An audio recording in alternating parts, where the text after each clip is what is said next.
Silakan duduk Bapak Ibu saudara. Shalom Bapak Ibu saudara semua. Ya, puji Tuhan sekali. Saya senang sekali saudara. Ya, pagi hari ini saya bisa melayani di tempat ini, bertemu kembali dengan saudara-saudara semua. Mungkin ada beberapa saudara yang belum mengenal saya karena sudah lama sekali saya tidak hadir di tempat ini. Sebelum corona saudara, terakhir saya ke tempat ini mungkin 3 tahun yang lalu kurang lebih. Ya. Nah, saudaraku, perkenalkan, nama saya Sandi. Saya rekan pelayanan Pak Sis saat kita melayani di Gunung Kidul. Ya, sudah 3 tahun yang lalu, saudara, cukup lama. Waktu itu saya masih tinggal di tempat Bapak Yohanes. Ya, pernah kesini juga ya Pak Sis ya, Bapak Yohanes. Saya kontrak di situ. Kebetulan kita satu iman, jadi kita sama-sama melayani Tuhan di Gunung Kidul. Dan disitulah saya ketemu dengan Pak Sis. Nah, saudaraku, yang saya mau saksikan kepada saudara, sewaktu saya kesini itu belum ada gedung ini, saudara. Ya, belum ada AC, belum ada sound system, ya, belum ada keyboard, gitu. Masih gitaran waktu itu ya, kalau nggak salah. Bapak ya, kayak main gitar waktu itu kalau nggak salah. Ya. Tapi sekarang saya kesini, saya melihat bahwa betapa luar biasanya kasih dan kuasa Tuhan kita. Amin. Saya melihat, menyaksikan sendiri betapa dahsyatnya Tuhan kita. Karena waktu saya datang ke sini terakhir kali, tempat ini masih tanah pekarangan, saudara. Ya, belum ada gedung ini, saudara ya. Waktu itu saya dibawa sama istri saya untuk mendoakan tanah itu, saudara. Pak Sis bilang bahwa, Pak, kami ada tanah. Kalau Tuhan izinkan, rencana akan kami bangun. Saya berpikir waktu itu, saudara, maklum secara manusia susah, betul saudara. Dananya besar, kemudian perizinannya juga susah, gitu ya. Tapi saya waktu itu datang ke tanah ini, kita berdoa bersama-sama, kita minta kepada Tuhan, Tuhan, jikalau benar bahwa ini adalah rencanamu, gereja ini membutuhkan tempat ibadah yang permanen. Gereja ini membutuhkan suatu tempat di mana mereka bisa memuji dan menyembah Tuhan. Biarlah Tuhan, tempat ini boleh dibangun dengan seizin Tuhan, dengan kuasa Tuhan, dan dananya dicukupi oleh Tuhan. Dan sekarang saya melihat buahnya, saudara ya. Tempat ini sudah luar biasa sekali saya lihat. Jauh lebih bagus daripada tempat yang lama, saudara ya. Yang dulu masih kontrak ya Pak ya. Sekarang sudah punya sendiri. Itu anugerah Tuhan. Amin. Bisa kasih tepuk tangan buat Tuhan kita. Haleluya. Saudaraku, kalau saya menyaksikan kebaikan Tuhan, nggak ada habisnya dalam hidup saya, saudara. Dan mungkin juga dalam hidup saudara, nggak ada habisnya. Karena Tuhan kita adalah Tuhan yang baik, Tuhan yang penuh dengan berkat dan pertolongan. Amin. Mari kasih salam kanan dan kiri saudara. Kasih salam, katakan Tuhan kita baik. Amin. Tuhan kita baik, saudara. Haleluya. Haleluya. Saya menyaksikan wajah-wajah yang dipenuhi oleh kebaikan Tuhan. Saya menyaksikan wajah-wajah yang penuh dengan sukacita oleh karena Tuhan kita, Allah yang baik, yang luar biasa. Mari kita akan buka sama-sama Alkitab kita, saudara. Kita akan buka di dalam Matius pasal 11 ayat ke-25 sampai ayat ke-30. Matius pasal 11 ayat ke-25 sampai ayat yang ke-30. Judul firman Tuhan pada pagi hari ini adalah seperti yang saudara buka di Alkitab. Judulnya adalah Ajakan Juru Selamat. Nanti saya akan baca ayat yang 25, saudara baca 26, 27 saya, 28 saudara, dan seterusnya. Ayat yang terakhir akan kita baca bersama-sama. Sudah ketemu saudara? Kita akan baca mulai dari ayat yang ke-25. Saya akan bacakan terlebih dahulu. Ajakan Juru Selamat. Pada waktu itu berkatalah Yesus, Aku bersyukur kepadamu, Bapa Tuhan langit dan bumi, karena semuanya itu Engkau sembunyikan bagi orang bijak dan orang pandai, tetapi Engkau nyatakan kepada orang kecil. Ayat 26 saudara baca. 2, 3. Ya Bapa, itulah yang berkenan kepadamu. Semua telah diserahkan kepadaku oleh Bapakku, dan tidak seorang pun mengenal anak selain Bapa, dan tidak seorang pun mengenal Bapa selain anak, dan orang yang kepadanya anak itu berkenan menyatakannya. Saudara baca 28, 2, 3. Marilah kepadaku semua yang letih lesu dan berbeban berat, aku akan memberikan kelegaan kepadamu. Pikulah kuk yang kupasang dan belajarlah padaku, karena aku lemah lembut dan rendah hati, dan jiwamu akan mendapat ketenangan. Ayat 30 kita baca bersama-sama. Sebab kuk yang kupasang itu enak, dan bebanku pun ringan. Saudara, kalau saudara baca firman Tuhan yang setelah kita baca tadi, saya percaya saudara kita sudah sering kali membaca firman ini. Amin. Tapi pagi hari ini kita akan belajar ayat per ayat. Apa maksud Tuhan dengan firman ini? Karena seringkali saudara, kita hanya membaca di ayat yang ke-28 saja, saudara. Marilah kepadaku yang letih lesu dan berbeban berat. Hanya itu saja yang kita jadikan ayat emas. Ayat sebelumnya nggak kita baca, saudara. Konteksnya nggak kita baca, saudara ya. Kita akan pelajari konteksnya. Apa yang menyebabkan Tuhan Yesus berkata seperti itu? Nah, saudara, kalau kita pelajari dari ayat yang ke-25, Tuhan Yesus berkata begini, saudara. Pada waktu itu berkatalah Yesus, aku bersyukur kepadamu Bapa, Tuhan langit dan bumi, karena semuanya itu engkau sembunyikan bagi orang bijak dan orang pandai, tetapi engkau nyatakan kepada orang kecil. Nah, saudaraku, dikatakan bahwa semuanya itu engkau sembunyikan. Apa yang Bapa sembunyikan? Kita seringkali hanya sekedar membaca, oh sembunyikan, tapi kita nggak tahu apa yang disembunyikan oleh Bapa. Kita akan baca ayat yang ke-20, saudara. Ayat yang ke-20, masih di Matius pasal 11, ayat ke-20. Lalu Yesus mulai mengecam kota-kota yang tidak bertobat, sekalipun di situ ia paling banyak melakukan mujizat-mujizatnya. Apa yang disembunyikan oleh Bapa? Yang disembunyikan oleh Bapa adalah ajakan untuk bertobat. Saudara perhatikan ayat ke-20, mereka berulang kali melihat Yesus membuat mujizat. Mereka berulang kali melihat Yesus itu melakukan hal-hal yang tidak wajar, hal-hal yang luar biasa.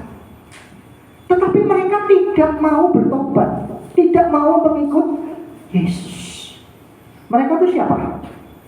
Orang bijak dan orang pandai, yaitu ahli Taurat dan orang Farisi. Makanya dikatakan semuanya itu engkau sembunyikan bagi orang bijak dan orang pandai. Lalu kenapa mereka gak mau bertobat, saudara? Kenapa mereka gak mau mengikut Yesus? Padahal Yesus sudah berulang kali datang ke kota mereka, berulang kali menyatakan mujizat di situ, berulang kali menyembuhkan orang sakit di situ. Tetapi mereka gak mau mengikut Yesus. Mereka tidak percaya akan perkataan Yesus. Mengapa? Karena mereka itu merasa bijak dan merasa pandai. Mereka gak butuh Yesus. Mereka butuh kepintarannya sendiri. Mereka butuh kemampuannya sendiri, saudara. Ya. Makanya mereka gak pernah mau mengikut Yesus, gak pernah mau bertobat dari segala dosa-dosa mereka. Tetapi saudara lihat, orang kecil, siapa orang kecil? Orang kusta, orang lumpuh, orang buta, orang tuli. Mereka yang menerima mujizat Tuhan. Mereka yang mengalami sendiri akan kasih Tuhan dalam hidupnya. Orang-orang kecil inilah yang mereka menerima ajakan juru selamat itu. Mereka mau mengikut Yesus. Amin. Ada namanya Bartolomeus. Ya, siapa lagi saudara? Banyak saudara ya. Kalau saudara pelajari Alkitab, orang buta, orang lumpuh, orang tuli, orang yang menderita, ya, orang yang kerasukan setan, saudara. Ya, banyak mujizat diadakan oleh Yesus. Mereka inilah yang mau menerima Yesus. Mereka inilah yang datang kepada Yesus. Kemudian mereka menyembah Yesus. Tapi ahli-ahli Taurat, orang-orang Farisi, mereka hanya nonton, saudara. Ya. Mereka hanya jadi penonton. Apa yang mereka dapatkan? Yang mereka dapatkan hanyalah kecaman, dan kecaman itu terjadi. Kota-kota yang dikecam oleh Yesus, apa itu? Kapernaum, Korazim, Betsaida, 3 kota itu terjadi kehancuran luar biasa. Di abad yang ke-7, kecaman Yesus kepada 3 kota ini terjadi. Dan sampai hari ini, ketika kota ini tidak pernah dibangun lagi. Kalau saudara ke Israel, saudara ke kota yang namanya Kapernaum, di sana nggak ada kota lagi, saudara. Di sana adanya biara. Biara itu pun dibangun di abad ke-19. Jadi kotanya nggak ada lagi, saudara. Hancur lebur, luluh, seperti dikatakan diturunkan ke dunia orang mati, terkubur di dalam tanah, saudara, dan tidak pernah dibangun lagi sampai saat ini. Itulah yang terjadi kalau kita hanya jadi penonton dan nggak mau menerima ajakan Yesus, tidak mau bertobat. Saudara, ya. Saudara mau jadi penonton atau mau ikut ajakan Yesus? Halo, pasti ikut ajakan Yesus, bertobat dari semua dosa kita dan kita mengikut Yesus. Nah, saudaraku, kita akan baca kembali ayat yang ke-26. Ya Bapa, itulah yang berkenan kepadamu. Apa yang berkenan kepada Bapa? Ayat ke-25, ajakan Yesus untuk bertobat. Nah, saudaraku, Yesus mengajak kepada orang kecil. Nah, saudara, seringkali kita, hamba Tuhan, gereja Tuhan, salah fokus, saudara. Karena saking banyaknya kebutuhan kita, karena mungkin gereja kita membutuhkan dana yang besar, maka seringkali yang diajak hanya orang-orang besar saja, hanya orang-orang yang pandai, hanya orang-orang yang kaya. Tapi kalau saudara baca Alkitab lebih baik, yang berkenan kepada Bapa adalah mengajak orang kecil. Siapa orang kecil? Saudara dan saya. Jadi saudara dan saya nggak perlu malu kalau disebut orang kecil, karena itulah yang berkenan kepada Bapa justru. Amin. Saudara dan saya adalah orang kecil. Nggak apa-apa kita orang kecil, yang penting kita berkenan. Amin. Itulah yang berkenan kepada Bapa, saudara. Ya. Jadi jangan kita merasa, oh kamu kok merendahkan saya kok disebut orang kecil. Nggak apa-apa. Bersyukur, karena itu justru yang berkenan kepada Bapa. Kita akan baca ayat yang ke-27. Semua telah diserahkan kepadaku oleh Bapakku, dan tidak seorang pun mengenal anak selain Bapa, dan tidak seorang pun mengenal Bapa selain anak, dan orang yang kepadanya anak itu berkenan menyatakannya. Semuanya itu telah diserahkan kepadaku oleh Bapakku. Apa itu? Segala kuasa di bumi dan di surga. Mari kita baca ayatnya di dalam Matius pasal 28 ayat yang ke-18. Matius 28 ayat yang ke-18. Sudah ketemu? Ya. Kita baca bersama-sama ya. 1, 2, 3. Yesus mendekati mereka dan berkata, kepadaku telah diberikan segala kuasa di surga dan di bumi. Amin, saudara? Segala kuasa di surga dan di bumi telah diserahkan kepada Yesus. Maka kalau saudara butuh kuasa Tuhan, saudara butuh kuasa Allah memperbaiki hidup saudara, memulihkan hidup saudara, ya, menyembuhkan penyakit saudara, saudara tahu alamatnya kemana? Kepada Yesus. Amin. Saudara sudah datang ke alamat yang tepat. Saudara gak datang ke orang lain, saudara gak datang ke manusia, tapi saudara datang kepada Yesus. Itulah alamat yang tepat. Karena segala kuasa, baik ada di surga maupun di bumi, itu sudah diserahkan kepada Yesus. Dialah Tuhan atas segala Tuhan, Raja atas segala Raja. Amin. Segala kuasa, saudara. Apapun kebutuhan kita, apapun yang menjadi permasalahan hidup kita, ayo datang ke alamat yang tepat. Seringkali kita datang ke alamat yang gak tepat. Seringkali kita datang ke orang yang gak punya kuasa. Seringkali kita datang ke orang yang terbatas, saudara. Tapi kalau kita datang kepada Yesus, Dia yang punya surga dan bumi, kuasanya tidak terbatas. Amin. Berikan tepuk tangan buat Tuhan kita. Haleluya. Haleluya. Luar biasa. Segala kuasa, saudara ya. Apapun itu, mau sakit penyakit, mau harta kekayaan, apapun itu telah diberikan kepada Yesus. Nah, saudaraku, kita tidak bisa mengenal Allah Bapa tanpa kita mengenal Yesus. Ayat 27 dikatakan demikian. Tidak seorang pun mengenal anak selain Bapa, dan tidak seorang pun mengenal Bapa selain anak, dan orang yang kepadanya anak itu berkenan menyatakannya. Saudara, kita nggak bisa kenal Bapa, kita nggak bisa kenal Allah. Kenapa, saudara? Karena Allah Bapa itu tidak tampak, tidak kelihatan, saudara. Yang kita kenal siapa? Yesus. Yesus itu adalah Allah yang menyatakan diri. Amin. Yesus itu adalah Allah yang menyatakan diri. Saya mau tanya sama saudara, siapa yang kenal saudara selain pikiran saudara sendiri? Amin. Siapa yang kenal kita? Siapa yang kenal Sandi? Siapa yang kenal Pak Sis? Siapa yang kenal saudara sendiri? Selain pikiran kita sendiri, saudara. Amin. Nah, Yesus inilah pikirannya Allah. Dikatakan di dalam Yohanes pasal 1 ayat 1, pada mulanya adalah firman. Firman itu bersama-sama dengan Allah, dan firman itu adalah Allah.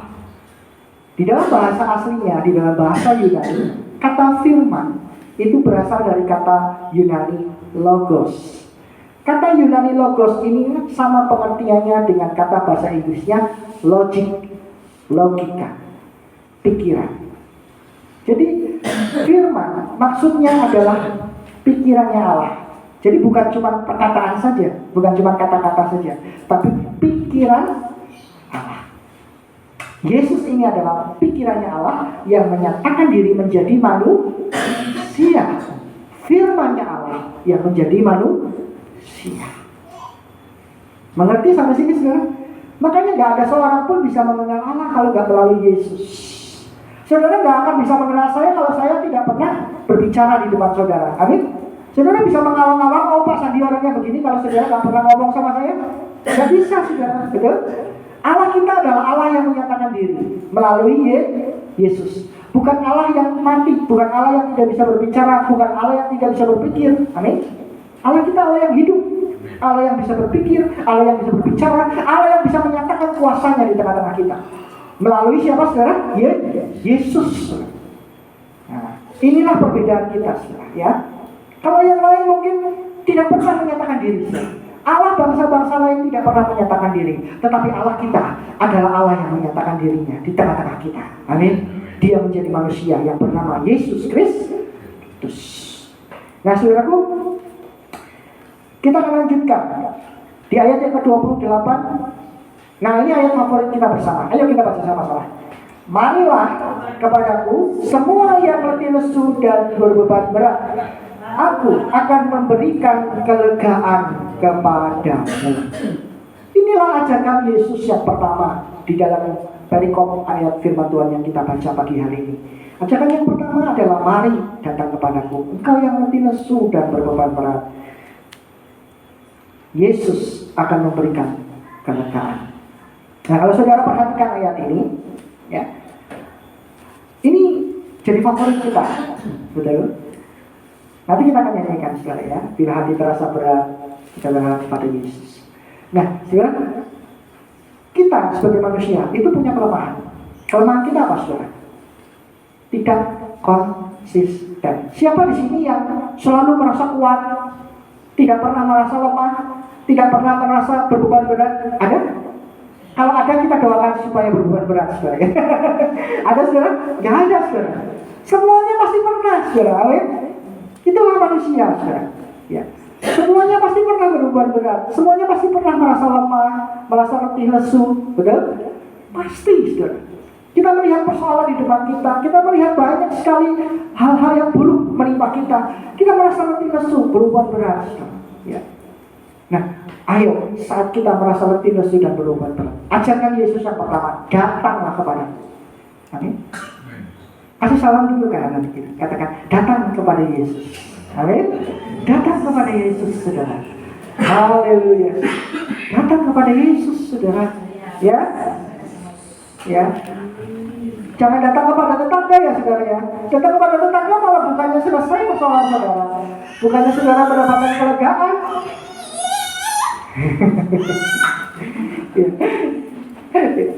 Puji Tuhan, saudara. Ya, kalau saudara datang kepada tetangga saudara, bukannya saudara merasa lega, bukannya saudara merasa terbebas dari masalah saudara. Yang ada malah masalah saudara jadi tambah berat. Amin.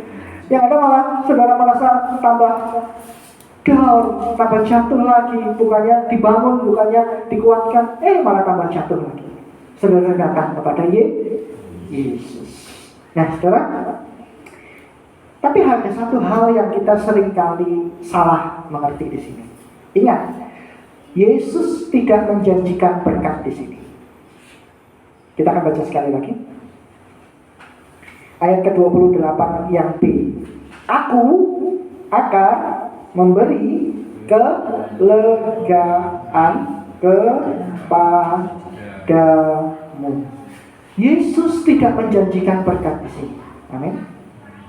Seringkali kita keliru. Kita datang kepada Yesus, kita ingin berkatnya. Kita datang kepada Yesus, kita ingin diberkati. Apakah salah? Tidak. Tetapi kalau kita hanya datang kepada Yesus karena kita ingin diberkati, itulah yang salah. Motivasi yang salah. Amin. Yesus tidak menjanjikan berkat di sini. Tetapi yang Yesus janjikan adalah kelegaan. Apa itu kelegaan? Nah, saudara, pada saat saudara datang kepada Yesus, mungkin saudara belum bisa bayar kontrakan rumah saudara. Ya. Beberapa tahun yang lalu saya sempat, saudara, kesulitan membayar kontrakan rumah saya di Taman Siswa, di tempat Pak Yohanes itu. Ya. Mungkin saudara dalam keadaan sakit penyakit. Mungkin saudara dalam keadaan tertindih oleh hutang piutang. Ya. Saudara datang kepada Yesus. Nah, saat Anda datang kepada Yesus, itu gak akan tiba-tiba jatuh uang dari langit, saudara. Gak akan tiba-tiba saudara nemu uang di jalan, saudara. Gak akan tiba-tiba rekening saudara ditransfer untuk saudara bisa bayar kontrakan saudara atau hutang saudara.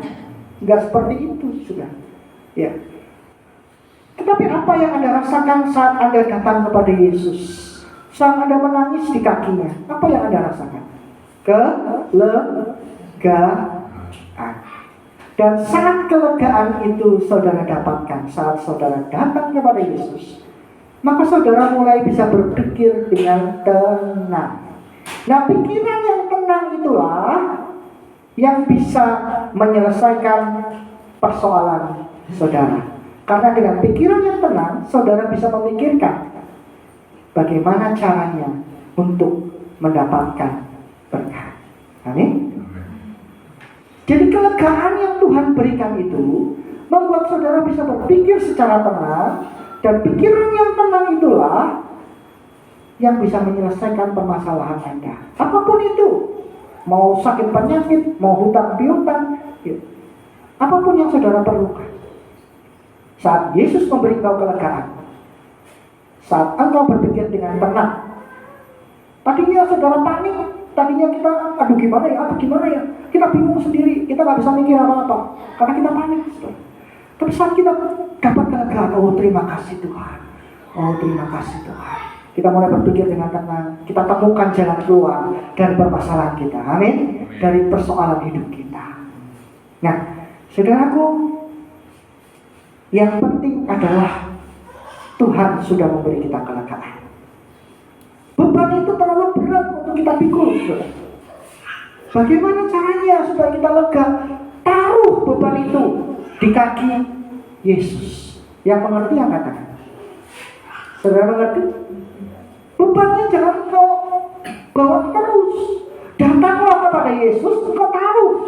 Tuhan, tolong saya. Saya punya beban yang berat. Saya tidak bisa menyelesaikannya sendiri. Saya butuh Engkau.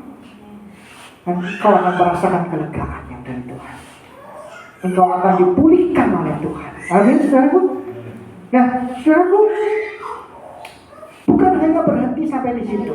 Kalau kita baca ayat 28, saudara juga harus baca ayat ke-29. Ayo kita baca ayat yang ke-29 dan ayat yang ke-30 bersama-sama, saudara ya. 2, 3. Pikulah yang kupasang dan belajarlah padaku, karena aku lemah lembut dan rendah hati, dan jiwamu akan mendapat ketenangan. Sebab kuk yang kupasang itu enak dan bebanku pun ringan. Ajakan Yesus yang kedua. Yang pertama tadi apa, saudara? Datang kepada Yesus, mendapatkan apa? Kelegaan. Yang kedua apa? Pikulah kuk yang kupasang. Apa arti kuk? Secara jasmani, kuk itu adalah semacam kayu, saudara. Kalau saudara tahu yang di sawah, untuk membajak sawah, ya itu dipasangkan ke sapi, saudara. Misalnya sapinya ada 2, kuknya dipasang di lehernya, kemudian dipasang di leher sapi yang satunya, untuk apa? Menyatukan kedua sapi itu, untuk membajak bersama-sama. Itulah kuk. Jadi kuk itu memang beban, tetapi ada gunanya nggak kuk itu? Ada. Kalau nggak ada gunanya, petani nggak akan masang kuk ke sapi, betul?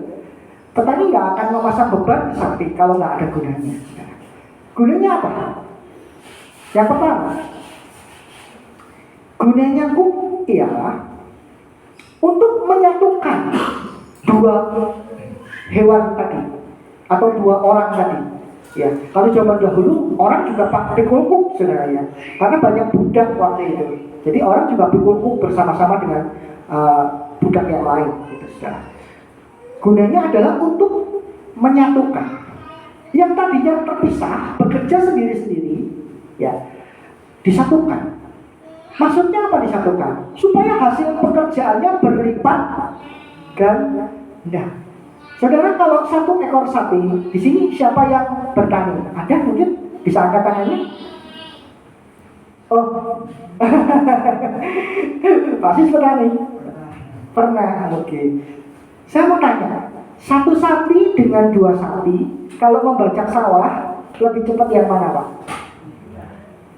1 sapi atau 2 sapi? 2. Karena berlipat ganda. Daripada saudara 1, kemudian 1 lagi, itu lebih lama waktunya, betul? Kalau petani masih tahu. Makanya lebih enak 2 sapi. Nah, itulah fungsinya menyatukan, supaya hasilnya menjadi berlipat ganda.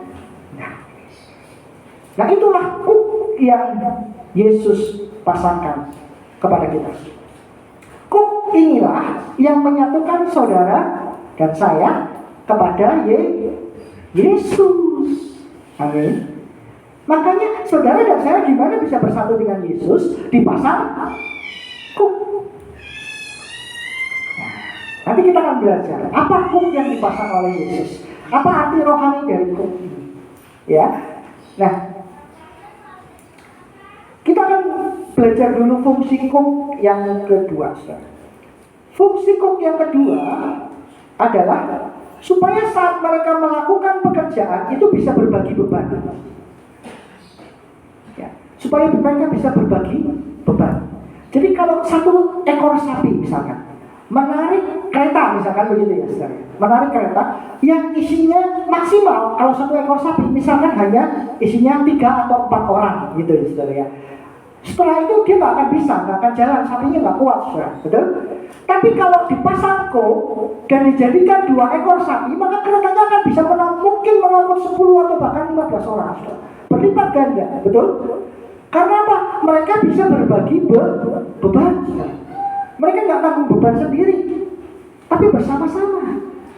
Saudara mengerti?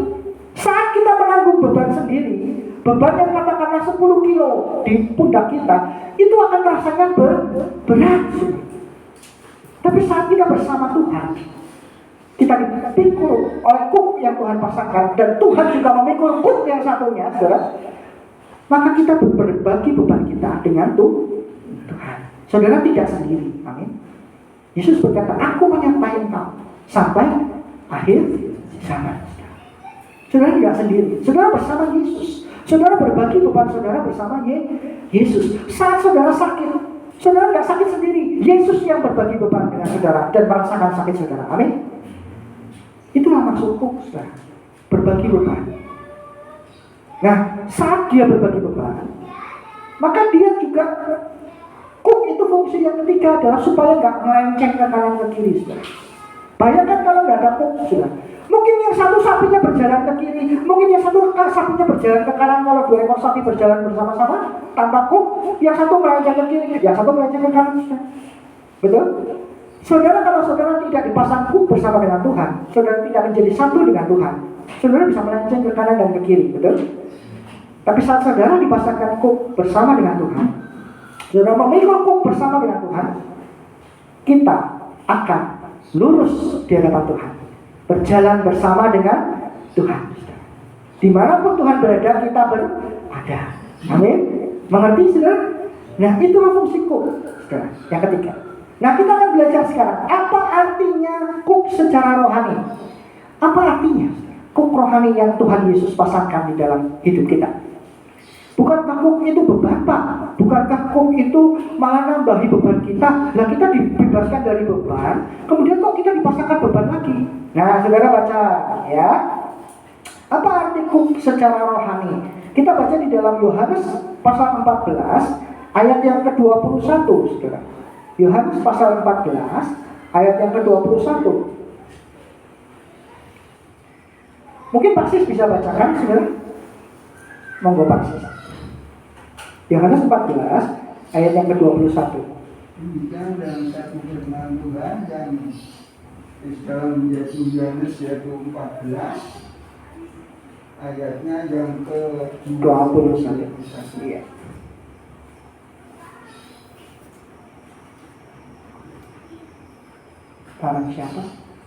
Barang siapa memegang perintahku dan yaitu melakukannya, dialah yang mengasihi aku, dan barang siapa yaitu mengasihi aku, ia akan dikasihi oleh Bapakku, dan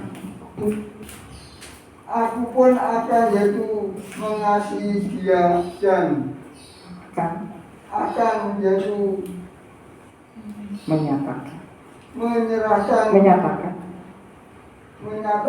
yaitu diriku kepadanya. Nah, saudara baca ayat ini. Kuk yang dimaksud itu adalah perintah Tuhan. Karena sama, Yesus akan menyatakan diri. Betul? Saudara kalau baca ayatnya dengan Matius tadi, Yesus menyatakan diri. Allah menyatakan diri. Gitu. Kalau saudara dan saya memegang perintahnya, itulah kuk yang dipasang oleh Yesus. Kuk secara rohani artinya adalah perintah Yesus. Oh Pak, perintahnya berat dong kalau gitu Pak. Harus ini, harus itu, nggak boleh ini, nggak boleh itu. Ayo kita baca 1 Yohanes pasal 5 ayat yang ketiga. 1 Yohanes pasal 5 ayat yang ketiga. Apakah perintah-perintahnya benar? Kita baca. Sama-sama kita baca ya saudara ya. Sudah ketemu? Amin. 2, 3. Sebab inilah kasih kepada Allah, yaitu bahwa kita menuruti perintah-perintahnya. Perintah-perintahnya itu apa? Berat? Tidak berat, saudara. Amin. Perintah-perintah Tuhan itu tidak berat. Kenapa nggak berat? Karena perintah Tuhan yang utama, hendaklah kamu saling mengasihi. Amin. Perintah-perintahnya itu nggak berat. Oh, nggak boleh makan ini Pak, nggak boleh makan babi Pak katanya, nggak boleh makan ini, nggak boleh makan itu, ya, nggak boleh ngelakuin ini, nggak boleh ngelakuin itu. Bukan itu, saudara. Perintah-perintahnya yang tidak berat itu adalah perintah untuk saling mengasihi. Saat kita mengasihi saudara kita, saat kita mengasihi orang yang membutuhkan pertolongan kita, Saat kita mengasihi Tuhan dengan kita beribadah kepadanya, kita sudah melakukan perintahnya Tuhan. Amin. Kita sudah melakukan apa yang menjadi keinginannya Tuhan Yesus. Saat kita saling mengasihi. Kasih salam lagi kanan dan kiri supaya gak ngantuk. Ayo mari kita saling mengasihi, saudara ya. Mari kita saling mengasihi, saudara. Ya haleluya. Ya saudara. Mari kita saling mengasihi, saudara. Haleluya. Perintah-perintahnya gak berat, saudara. Kenapa? Karena kita melakukannya bersama siapa? Yesus. Seperti tadi diberitahukan bahwa kuk itu membagi beban. Saudara kalau saling mengasihi, saudara kalau saling menolong, itu gak berat. Karena apa? Karena ada Yesus yang sudah mengasihi Anda. Amin. Karena ada Yesus yang menolong Anda. Amin. Gak berat. Karena bersama Yesus. Kalau kita melakukan sendiri, berat, gak mampu. Tapi karena kita bersama dengan Yesus, tidak ada yang berat. Amin. Inilah yang menyatukan kita dengan Yesus. Inilah yang membuat kita bisa bersatu dengan Yesus. Yaitu jika kita melakukan perintahnya untuk saling mengasihi. Untuk sebagai penutup, saudara, saya akan bagikan sebuah kesaksian, saudara ya. Jadi begini, saudara. Saudara ingat nggak di tahun 2022 ini juga, di bulan kira-kira Februari, ya, bulan itu tuh sedang mengganasnya COVID yang namanya Omikron, betul? Jadi Omikron itu lagi dahsyat-dahsyatnya, semua rumah sakit penuh, saudara, betul? Dan kebetulan anak saya itu lahirnya, saudara, lahirnya itu bulan Februari, anak saya yang kedua itu, saudara. Itu lahirnya bulan Februari, saudara. Rumah sakit penuh, saudara. Waduh, ini mau kemana? Mau melahirkan di mana? Rumah sakit penuh semua. Udah gitu COVID lagi. Ya, takut gak saudara? Secara rohani takut, saudara. Secara pemikiran saya, aduh kemana ya? Cari rumah sakit yang mana ya? Yang aman, yang gak ada COVID. Akhirnya, ayo coba kita survei. Kita sampai survei saudara, beberapa rumah sakit. Dan akhirnya ketemu rumah sakit yang bukan rujukan COVID, saudara. Yaitu rumah sakit Happy Land, saudara. Rumah sakit Happy Land yang di Timoho itu tidak ada pasien COVID di situ. Jadi akhirnya kami berinisiatif untuk supaya melahirkannya di Happy Land saja, karena bukan rumah sakit rujukan. Nah betul, akhirnya anak saya lahir, saudara, yang kedua. Nah ini anak juga kasih karunia Tuhan, saudara. Saya nggak pernah meminta anak yang kedua, saudara, tapi Tuhan berikan buat saya. Amin. Semua kasih karunia Tuhan, saudara. Ya, nah, anak saya ini lahir bulan Februari tanggal 13. Nah, seminggu setelah dibawa pulang ke rumah, saudara, kita lihat, loh, kok makin lama anaknya itu makin kurus, berkurang terus berat badannya. Lahirnya 2,8, setelah seminggu kemudian jadi 2,3, saudara. Nah, kita periksa lagi ke dokter di Happy Land itu. Terus kita tanya, loh dok, kok ini berkurang terus ya? Terus kok kulitnya itu kuning, saudara, ya, nguning gitu, saudara. Yuk coba dijemur dulu. Waktu itu dicoba dijemur, saudara. Coba dijemur, coba dikasih ASI yang banyak. Dokternya bilang, kasih ASI aja bu, kasih ASI, saudara.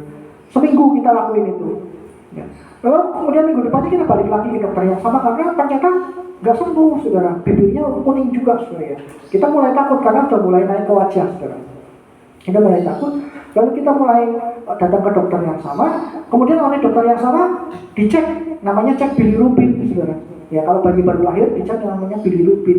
Dan bilirubinnya tinggi, saudara. Ya, bilirubinnya lebih dari 20. Padahal normalnya itu di bawah 14. Bilirubinnya di atas 20, saudara.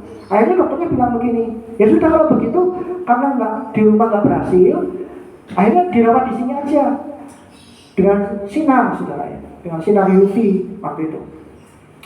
Oke, ya nggak apa-apa lah kalau gitu, bikin saya kan gitu. Ada mamanya yang nemenin kalau di Happy Land, gitu kan. Akhirnya dibuatkan surat untuk dirawat di rumah sakit itu oleh dokter itu. Nah, pada saat dirawat, ketentuannya di rumah sakit adalah cek COVID.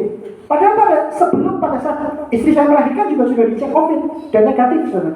Karena kalau positif nggak bisa di rumah sakit itu, saudara. Ya, jadi rumah sakit itu bukan rumah sakit rujukan COVID. Jadi andai kata istri saya positif, pada saat dia mau melahirkan, itu nggak bisa melahirkan di situ. Harus cari rumah sakit yang lain. Dan itu tidak ada rumah sakit yang bisa mau menerima suatu. Karena penuh semua, saudara. Rumah sakit rujukan COVID penuh semua, saudara. Nggak ada yang bisa menerima istri saya melahirkan. Tapi pada saat melahirkan, bersyukur kepada Tuhan, istri saya tidak COVID. Jadi istri saya normal. Nah, pada saat melahirkan tidak COVID, setelah anak saya mau dirawat 2 minggu kemudian, anak saya mau dirawat, dites lagi, dan istri saya positif, saudara. Waduh, akhirnya apa? Anaknya juga dicek, lewat tes darah, anak saya positif juga, saudara. Waduh, nggak bisa dirawat di situ, saudara, nggak bisa di rumah sakit itu, karena rumah sakit itu bukan rujukan COVID.